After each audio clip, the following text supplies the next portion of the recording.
Welcome back to my channel Jain recipes by Khyati Mehta. Friends, makhana health માટે બહુ જ સારા છે એ તો આપણને બધાને ખબર જ છે, પણ ઘણા લોકોને સ્વાદમાં ફીકા હોવાના કારણે બહુ ભાવતા નથી હોતા. પણ આજે આપણે મખાણાનો ઉપયોગ કરીને એક એવી રેસીપી બનાવશું જે ખાઈને ઘરમાં નાનાથી લઈને મોટા સુધી બધા જ વારંવાર તેની ડિમાન્ડ કરશે. રેસીપીનું નામ છે મખાણા ભેળ.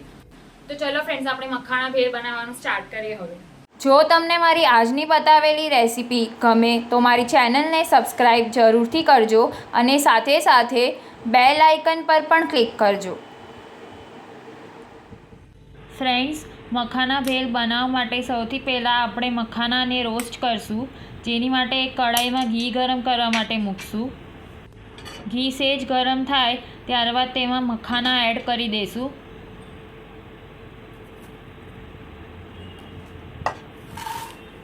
મખાનાને સ્લો ટુ મીડિયમ ફ્લેમ પર રોસ્ટ કરશું. તેને ફાસ્ટ ફ્લેમ પર રોસ્ટ નથી કરવાના, નહીંતર તે આકરા થઈ જશે.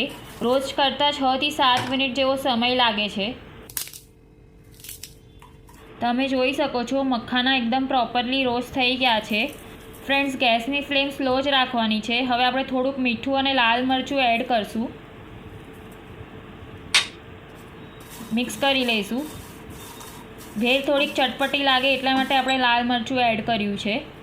મને લાલ મરચું થોડુંક ઓછું લાગે છે, માટે ફરીથી થોડુંક એડ કરી રહી છું. મિક્સ કરી લઈશું. હવે ગેસની ફ્લેમ ઓફ કરી દઈશું અને મખાનાને એક બોલમાં લઈ લઈશું. ત્યારબાદ બોલમાં ઝીણી ચોપ કરેલી કાકડી એડ કરશું. ઝીણા ચોપ કરેલા ટમેટાં પણ એડ કરી દઈશું. ફ્રેન્ડ્સ, મેં તમારી સાથે પહેલાં મખાણા આપવામાં અને મખાના પનીરની રેસીપી તો શેર કરી જ છે, પણ આજે ભેળની રેસીપી જે શેર કરું છું તે બહુ જ યમ્મી અને ટેસ્ટી બને છે.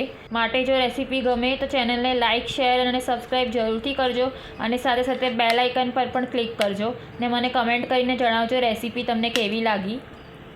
ત્યારબાદ બોલમાં ચાટ મસાલો, કોથમરીની તીખી ચટણી, ખજૂર આમલીની મીઠી ચટણી એડ કરશું.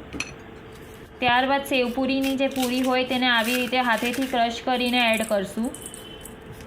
ફ્રેન્ડ્સ, આ મખાના ભેળને તમે ટ્રાવેલિંગમાં પણ સાથે કેરી કરીને લઈ જઈ શકો છો ને એન્જોય કરી શકો છો. ને જો ઘરે અચાનક ગેસ્ટ આવી જાય તો તેમને તરત જ આ બનાવીને સર્વ કરી શકો છો. ખરેખર બહુ જ યમ્મી અને ટેસ્ટી બને છે. ત્યારબાદ બોલમાં મસાલા સિંગ, તળેલી ચણાની દાળ, દાડમના દાણા, સેવ, સમારેલી કોથમરી આ બધું એડ કરશું. ત્યારબાદ લીંબુનો રસ એડ કરશું ને બધું પ્રોપરલી મિક્સ કરી લઈશું. આપણી ભેળ બનીને રેડી છે. હવે આપણે તેને સર્વિંગ પ્લેટમાં લઈ લઈએ. ત્યારબાદ મખાના ભેળને સેવ, દાડમના દાણા, કોથમરી અને મસાલા સિંગથી ગાર્નિશ કરી દઈએ. તો બનીને રેડી છે આપણી મખાના ભેળ. તમે જોઈ શકો છો આ કેટલી ટેમ્પટિંગ, ડેલિશિયસ ને યમ્મી બની છે તે. Thank you so much for watching my video.